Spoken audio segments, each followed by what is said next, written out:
Guys, good morning. सो आज मैं फिर से व्लॉग स्टार्ट कर रही हूँ और अभी है वीकेंड और ये व्लॉग थोड़ा सा लंबा चलेगा क्योंकि इस व्लॉग को मैं होली तक बनाने का प्लान कर रही हूँ। सो अभी मैंने वियर किया है एक नया कुर्ता जो कि कट स्लीव्स है और ये मुझे प्रमोट करना है, तो बस उसी के रिगार्डिंग कोलैबोरेशन है, तो मैंने सोचा मैं इसी को पहन लेती हूँ सो दैट मैं वीडियो भी शूट कर लूँगी एंड ऑल। और उसके अलावा मैंने यहाँ पर ज्वेलरी निकाल रखी है। सो इस ब्रांड का भी शूट करना है मुझे। मैं हाफ शूट कर चुकी हूँ ऑलरेडी, जो भी मेरा ओपन पैकेजिंग का शूट रहता है। आज ब्लॉग दिन में शुरू कर रही हूँ क्योंकि आज सुबह से क्लीनिंग वगैरह चल रही थी। इस पूरे रूम की मैंने क्लीनिंग करी है। उसके अलावा जो बाहर का हॉल है वहाँ की क्लीनिंग करी थी, तो वो एक बहुत इंपॉर्टेंट पार्ट हो रहा था होली से पहले। सो बाहर की जितनी भी क्लीनिंग है वो मेरी कंप्लीट हो चुकी है पूरे घर की। एंड उसी के अलावा मैंने क्या किया है कि इंटरनल जो क्लीनिंग है वो मैं बाद में करूँगी क्योंकि 2 वार्डरोब्स रहेंगी, तो वार्डरोब्स में समर क्लोथ मैं तभी रख पाऊँगी जब विंटर सारे क्लोथ रखे जाएंगे। अभी सारे मैंने रखे नहीं हैं, सिर्फ कलेक्ट कर लिए हैं, पाउचेस में ऐड ऑन कर लिए हैं, बट पता नहीं मौसम कब बदल जाए, कुछ भी हो जाए, तो बस यही रहेगा। सो अभी क्या है कि मेरे हेयर है थोड़े से गीले एंड इस हाथ पे नेल पेंट मैं ऑलरेडी लगा चुकी हूँ, इस हाथ पे भी मैं लगा लेती हूँ। एंड उसके बाद मैं करूँगी अपना मेकअप एंड देन करूँगी मैं शूट। मैंने शूट किया है, मेरे 2 ब्रांड कोलैब बाकी थे, तो वो काफ़ी टाइम से पेंडिंग चल रहे थे, तो वो मैंने भी शूट किया है। उसमें मिला है मुझे ये पेंडेंट सेट, ये आप देख सकते हैं, थोड़ा डक फॉर्मेट का है। और ये रिंग मुझे रिसीव हुई है जो कि काफ़ी ज़्यादा प्रिटी है। हालांकि गोल्डन सिल्वर थोड़ा सा मिसमैच हो चुका है, बट ठीक है, अभी उन्होंने जो भेजा है वही मुझे प्रमोट करना ही पड़ेगा। सो उसके अलावा उन्होंने मुझे भेजा है एक और पेंडेंट सेट जो कि है कुछ इस तरह का, जो कि काफ़ी अच्छा हार्ट फॉर्मेट में है। सो ये 3 पीस उन्होंने मुझे भेजे हैं, तो इन्हीं का शूट मैंने अभी जस्ट कंप्लीट किया है। इसका शूट कंप्लीट हो चुका है। उसके अलावा मुझे रिसीव हुआ ये ब्लैक कुर्ता जो मैंने आज नहाते ही पहन लिया ताकि मैं प्रमोट करूँ, और इसको भी काफ़ी टाइम हो चुके हैं आए हुए, और नीट के एग्ज़ाम्स वगैरह भी चल रहे हैं, तो बीच बीच में जैसे जैसे टाइम मिलता है वैसे वैसे ही मैं शूट कर पाती हूँ, तो ज़्यादा शूट नहीं कर पाती हूँ। एंड अभी आपके यहाँ पर मौसम कैसा है गाइस? मेरे यहाँ तो बहुत ज़्यादा गर्मी पड़ने लग गई है। हालांकि मैंने विंटर वियर जो है वो अभी तक रखे नहीं हैं अंदर, बिकॉज़ अभी मौसम का कोई भरोसा नहीं है। कभी कभी सुबह सुबह बहुत ज़्यादा ठंड हो जाती है, कभी कभी एकदम गर्मी हो जाती है। ये जो कोलैब है वो है डिंकी क्लब का, ये मेरा इनके साथ सेकेंड कोलैबोरेशन है। इनकी डिलीवरी काफ़ी फास्ट है और जो बिल्कुल कमिटमेंट होता है कि 7 to 8 डेज़ बाद हम डिस्पैच करेंगे। आपको ऑर्डर आईडी ये लोग प्रोवाइड कर देते हैं और विद इन 4 to 5 डेज़ आपका प्रोडक्ट रिसीव हो जाता है। सो एनीवेज, चलिए अभी मैं अपना दिन शुरू करती हूँ। और अभी बज रहे हैं 1:30 और क्या है कि अभी 11:30 बजे मुझे नीट को लेने जाना होता है, उसकी एग्ज़ाम्स चल रहे हैं। सो गाइज़, अभी हम मिल रहे हैं सीधा शाम में और मैंने यहाँ पर ले लिया है चाय का कप। सो आज ना जो 2:30-3 बजे तक मेरा शूट चल रहा था ना, तो तब तक तो ठीक था। उसके बाद मैंने सोचा था मैं लॉन्ग वीडियो शूट कर लेती हूँ, लेकिन वो फ्रेशनेस फील नहीं हो पा रही थी। तो वो ये कि बोलते हैं ना, तो उसमें एक्टिवनेस नहीं दिखती है, फिर नहीं बनती है सही वीडियो। तो मैंने सोचा चलो 2-3 रील्स बना लेती हूँ, तो मैंने रील्स शूट कर ली। और उसके बाद वापस कुछ पिक्चर्स क्लिक करनी थी, प्रोडक्ट्स की कुछ चीज़ें और भी थी, तो वो सारी थी। तो वो सब करने में मतलब ऑलमोस्ट 3:30 बज गई थी। उसके बाद मैंने थोड़ा सा देर मोबाइल वगैरह देखा, क्योंकि एक ही दिन मिलता है, मुझे भी ज़्यादा टाइम नहीं मिल पाता है मोबाइल देखने का, तो वो सब किया। क्या होता है आजकल मेकअप कर उतारती हूँ ना, उसके बाद हल्का सा थोड़ा लेजीनेस हो जाता है, एकदम डलनेस जिसको बोलते हैं ना, वो आने लग जाती है मुझे। पहले मैं एक दिन की मैंने मैक्सिमम 12 वीडियोस भी शूट करी हैं। हालांकि वो सिटिंग वीडियोस होती थी और ज़्यादा बड़ी नहीं होती थी, बट स्टिल मतलब काफ़ी अच्छा एनर्जेटिक डे निकलता था मेरा। बट अभी तो पॉसिबल होता ही नहीं है। अभी तो मतलब ब्रांड कोलैबोरेशन होते हैं ना, तो उसके लिए बहुत पर्टिकुलर चीज़ें होती है, तो एक वीडियो में बहुत ज़्यादा एफर्ट्स डालने ही पड़ते हैं, तो उसमें सारा टाइम चला जाता है। एनीवेज़, अभी शाम को मुझे जाना है मार्केट और अभी बज रहे हैं ऑलरेडी 5:45। तो मैं अपना चाय पीती हूँ और सबसे पहले मार्केट का काम ख़त्म करके आती हूँ। उसके बाद देखते हैं किचन में खाने में क्या बनाऊँगी मैं आज। सो मुझे अभी बहुत सारे काम करने हैं। होली से रिलेटेड चीज़ें लेकर आनी हैं, कुछ मटकी वगैरह लेके आनी है, नई मटकी रखनी रहेगी तो वो रख दूँगी। और साल में 2 बार हमारे यहाँ पर न्यू मटकी रखी जाती है।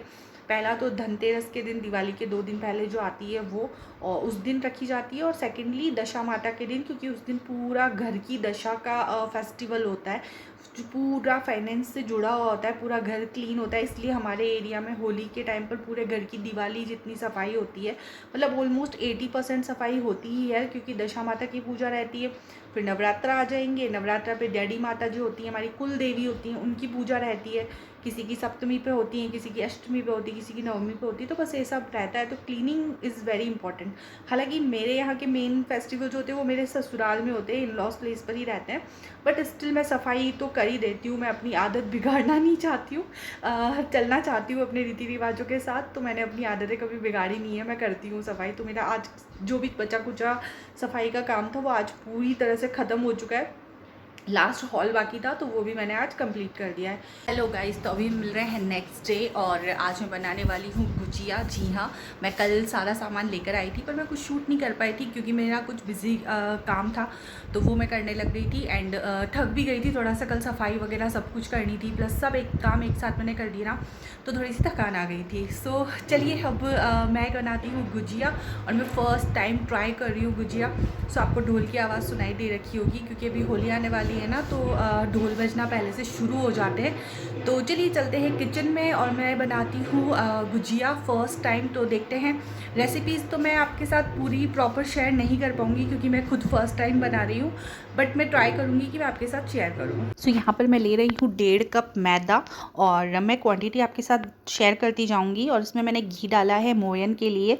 उसके साथ इसको मैं अच्छे से मसल दूँगी, जब तक कि हाथ में मुट्ठी ना बंधे तब तक मैं इसे डाल रही हूँ। इसमें मैंने मोयन कम से कम 3 टेबल स्पून डाला था, उसके बाद ही मैं अच्छे से आटा गूंद पाई थी। इसकी मुट्ठियाँ बंधने लग गई थी। तो बस इस तरह से मैं यहाँ पर आटे को मैश कर रही हूँ।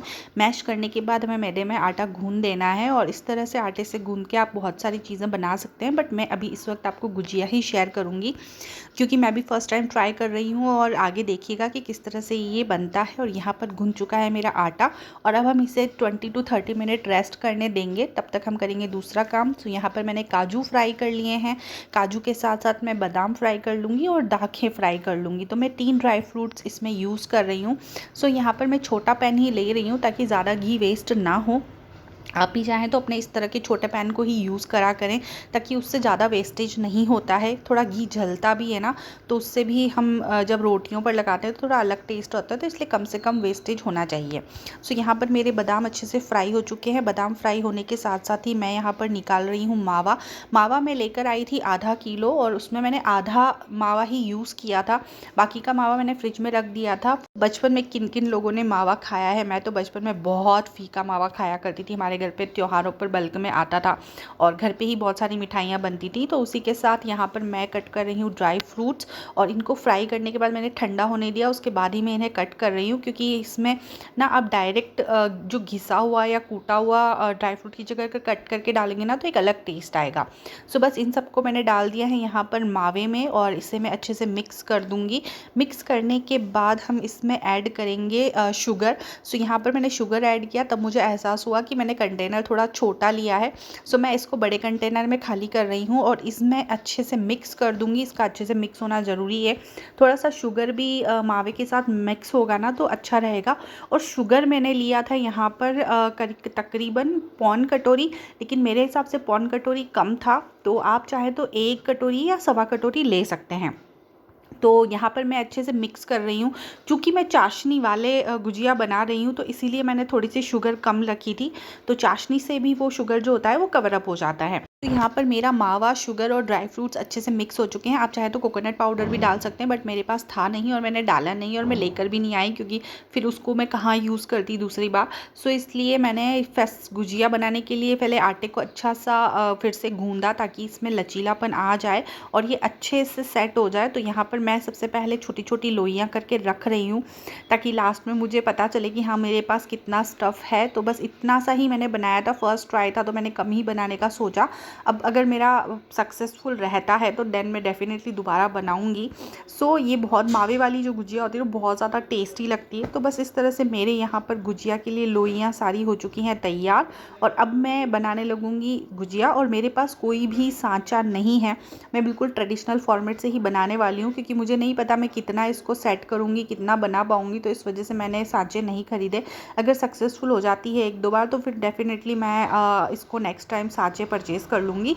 सो यहाँ पर इस तरह से है मेरी गुजिया रोटी तैयार और इसमें मैं डालूँगी स्टफिंग।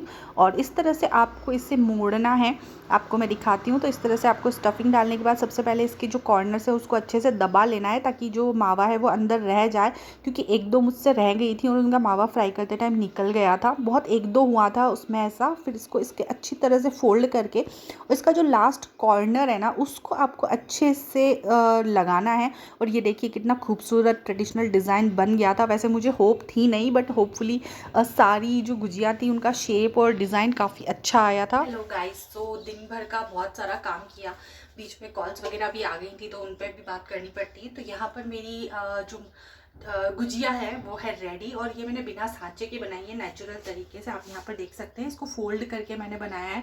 सो ये जो डिज़ाइन क्रिएट हुआ है वो काफ़ी अच्छा क्रिएट हुआ है। एंड लेट्स सी, अब मैं तैयारी करती हूँ इनको फ्राई करने की, और फ्राई करने के साथ साथ ही मैं चाशनी भी बना देती हूँ। सो इसमें ना एक तार की चाशनी चाहिए होती है, तो मैं बना देती हूँ अपने पैन में चाशनी, एंड साथ साथ ही मैं इसको फ्राई भी कर लूँगी।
तो यहाँ पर हो चुकी है मेरी होली प्रिपरेशन, और अब मैं मिलती हूँ सीधा आपको नेक्स्ट व्लॉग में। Till then bye bye. And Holi पर मैं कोशिश करूँगी कि मैं व्लॉग बनाऊँ और आपको कंटेंट दूँ। Till then bye bye and happy Holi.